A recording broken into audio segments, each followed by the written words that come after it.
Alors, voici l'essentiel de ce qu'il faut retenir sur la théorie de l'évolution de Darwin. Faut se rappeler qu'au XIXe siècle, le naturaliste Charles Darwin a avancé une idée qui a, en fait, tout bouleversé. L'idée que les espèces ne sont pas figées, mais qu'elles se transforment au fil du temps.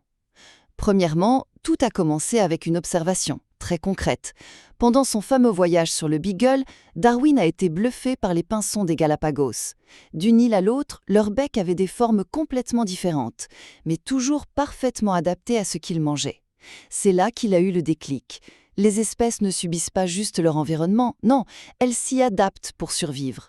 Deuxièmement, il a fallu expliquer le comment. Et ça, c'est le mécanisme de la sélection naturelle. En gros, comment ça marche? Eh bien, c'est assez simple. Dans une même espèce, vous avez toujours des petites variations.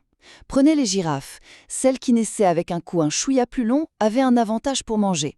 Du coup, plus de chances de survivre, de se reproduire et de passer ce trait à leurs petits. Faites ça sur des milliers de générations et hop, c'est toute l'espèce qui a évolué. Et enfin, troisième point, c'est la révolution que ça a provoquée dans les esprits.